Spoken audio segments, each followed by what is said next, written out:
Bismillahirrahmanirrahim. Kita lanjut ke materi selanjutnya. Di teori atom modern, seperti yang sudah kita bahas sebelumnya, bahwa keberadaan elektron itu bisa kita cari di kulit. Nah, di dalam kulit ini ada subkulit dan di dalam subkulit ada orbital. Ya, seperti tata surya yang beredar pada orbitnya masing-masing, begitu juga dengan elektron seperti itu.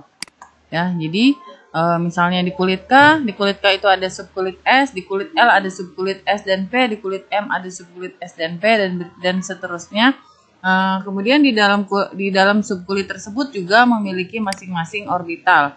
Seperti subkulit S memiliki orbital 1, subkulit P memiliki orbital 3, subkulit D memiliki orbital 5 dan subkulit F memiliki orbital 7. Seperti itu. Jadi orbital itu apa? Jadi dibandingkan dengan kulit dan subkulit, orbital adalah daerah atau ruang yang kemungkinan ditemukan elektron itu lebih besar. Jadi kalau kita mau menemukan satu elektron, kita harus cari dia ada di orbital mana, karena dengan mencari di orbital itu kita akan lebih mudah untuk menemukan elektron. Dan pastinya ketika kita mencari orbital berarti harus tahu juga kulit dan subkulitnya apa. Nah, ini bentuk-bentuk orbital. Ini orbital S, kemudian orbital P, dan ini orbital D. Ya, jadi kalau orbital S itu kan cuma punya satu orbital ya. Subkulit S itu punya satu orbital, subkulit P punya 3 orbital, dan masing-masing orbitalnya ini ada 2 elektron. Kemudian subkulit D punya 5 orbital. Seperti itu. Kemudian kita lanjut bilangan kuantum. Bilangan kuantum itu apa? Bilangan kuantum itu adalah seperti bilangan yang menyatakan keberadaan elektron. Bilangan yang menyatakan keberadaan elektron. Kalau kita mau mencari seseorang, kita mencari sesuatu kan kita harus punya alamatnya. Kita harus punya ciri-cirinya seperti apa. Nah, begitu juga dengan kita mau mencari elektron, kita harus tahu alamatnya. Alamatnya dinyatakan dengan bilangan kuantum. Nah, bilangan kuantum sendiri ada 4. Yang pertama, bilangan kuantum utama atau kita simbolkan dengan N. Yang kedua, bilangan kuantum azimut, simbolnya L. Yang ketiga, bilangan kuantum magnetik, simbolnya M. Yang keempat, bilangan kuantum spin, simbolnya S. Yang pertama, bilangan kuantum N, bilangan kuantum utama. Bilangan kuantum utama ini menentukan besarnya tingkat energi suatu elektron. Dia mencirikan ukuran orbital. Ya, ukuran orbital di bilangan kuantum utama. Misalnya, orbital S, ya, kalau dia ada di kulit pertama 1S, maka ukuran orbitalnya kecil. Di kulit kedua, misalnya ini inti atom, kemudian kulit pertama 1S, ukurannya kecil. Kemudian kalau misalnya dia subkulit S-nya ada di kulit kedua, 2S, berarti ukurannya lebih besar lagi. Sampai ke kulit 7S, maka ukurannya semakin besar. Seperti itu. Nah, gimana kita nentuinnya? Misalnya ada elektron, dia berada di konfigurasi elektron 3S2. Itu artinya dia berada di kulit ketiga. Kalau kulit ketiga, maka nilai N-nya adalah 3. Seperti itu. Kemudian bilangan kuantum azimut. Bilangan kuantum azimut simbolnya L. Dia menyatakan subtingkat energi atau subkulit yang menunjukkan bentuk orbital. Nah, nilainya masing-masing. Untuk subkulit S, nilai L-nya 0. Subkulit P nilai L-nya 1, subkulit D nilai L-nya 2, dan seterusnya. Ya, ini sudah ada kepastiannya ya. S0, P1, dan seterusnya. Kemudian yang ketiga adalah bilangan kuantum magnetik. Bilangan kuantum magnetik ini menentukan arah orientasi dari orbital di dalam ruang relatif terhadap orbital lain. Nah, misalnya subkulit S. Subkulit S itu ada kamar Subkulit S itu orbitalnya berapa? 1 ya. 1, kita bikin kotak 1. Ya, misalnya kita bikin kotak 1. Nah, ini subkulit S.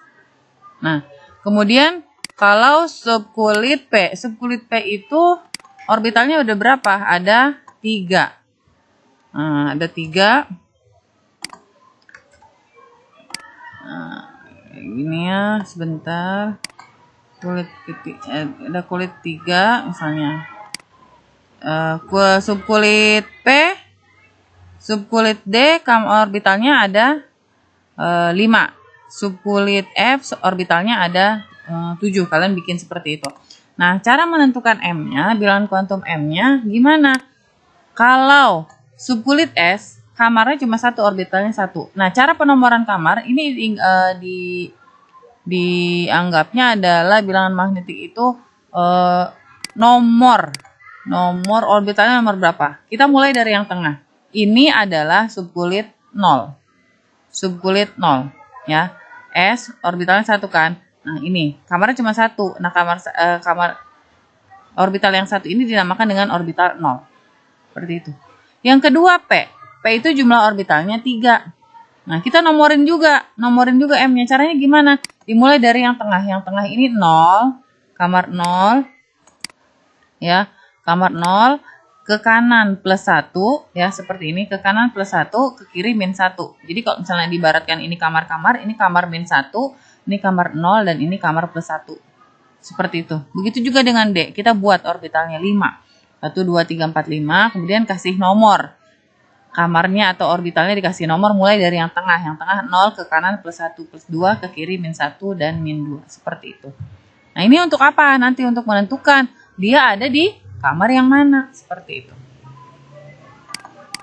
Kemudian yang keempat adalah bilangan kuantum spin. Bilangan kuantum spin ini menyatakan rotasi elektron. Nah, nilai rotasi elektron tadi kan di dalam satu orbital terisi maksimal elektron sebanyak 2 elektron. Jadi nggak boleh lebih dari 2 elektron. Nah, 2 elektron ini disimbolkan dengan tanda panah ke atas sama tanda panah ke bawah gitu. Nah, yang di atas, yang tanda panahnya ke atas kita sepakati nilainya plus setengah, yang ke bawah nilainya min setengah. Seperti itu. Ya. Nah, yang itu ya, jadi bilangan kuantum utama, azimut, magnetik, dan spin. Nah, aplikasinya gimana? Contohnya seperti ini. Contoh, tentukan bilangan kuantum elektron terakhir dari oksigen dengan nomor atom 8. Kayak gitu. Kalau kita diminta untuk menentukan bilangan kuantum, maka yang harus kita lakukan pertama kali adalah menentukan konfigurasi elektronnya. Dari O8, dari oksigen 8. Berarti konfigurasi elektronnya 1s2, 2s2, kemudian 2p4. Ya, jadi 8 ya, 2 tambah 2 tambah 4, 8. Setelah kita buat konfigurasi elektron, yang kedua kita buat diagram orbitalnya. Diagram orbitalnya, yang pertama 1s. S itu kamarnya 1, orbital 1, berarti bikin kamar 1. Kemudian yang 2s, kamarnya juga 1. Kemudian 2p, orbitalnya 3. Kamarnya 3, berarti 1, 2, 3. Nah, kemudian kamarnya kita apain? Kita isi elektronnya. Elektronnya di sini kan 1s2, berarti elektronnya 2. Kita bikin 2 elektron. 1 panah ke atas, 1 lagi panah ke bawah, 2s2 sama elektronnya 2, berarti 1 panah ke atas, 1 panah ke bawah, kemudian 2p4. Ya, kita udah belajar sebelumnya ya tentang pengisian elektron. Jadi 4 itu caranya ngisinya gimana? 1 ke kanan dulu, 1, 2, 3, yang keempatnya balik lagi ke sini. Jadi 2p4. Udah, kita buat diagram elektronnya, baru kita menentukan nilai bilangan kuantumnya. Yang pertama bilangan kuantum utama. Bilangan kuantum utama itu lihat dari kulitnya. Bilangan kuantum utama lihat dari kulitnya. Jadi yang kita tentukan itu kan kayak gini. Ini soalnya kan tentukan bilangan kuantum elektron terakhir. Elektron terakhir berarti ada di sini. Ini elektron terakhir. Kenapa ini disebut dengan elektron terakhir? Tadi kita ngegambar ini adalah elektron terakhir, ya kan? Ini 1s2, 2s2, terus 2p4, 1, 2, 3, 4. Ini yang elektron terakhir, yang ke bawah nih, panah ke bawah. Berarti yang dianggap, yang ditanyakan ini adalah yang ini, yang panahnya ke bawah. Nah, yang panahnya ke bawah ini ada di kulit mana? Di kulit 2p4. 2p4 berarti kulitnya kulit kedua, maka nilai N-nya adalah 2. Kemudian L. L ini menyatakan subkulit. Si 2p4 ini berarti dia ada di subkulit P kan? P. Ya. Di elektron terakhir ini ada di 2p4. Berarti subkulitnya P. Nah, subkulit P punya nilai L berapa tadi? 1. Ya. Nilai L-nya 1. Yang ini ya. Nih. S0, P itu 1. Seperti itu. Kemudian yang ketiga, M. M ini apa sih? M ini kan dia ada di orbital yang mana? Ya, ada di orbital yang mana? Karena kita yang ditanyain adalah elektron ini, nggak apa-apa kita fokus ke yang 2p4.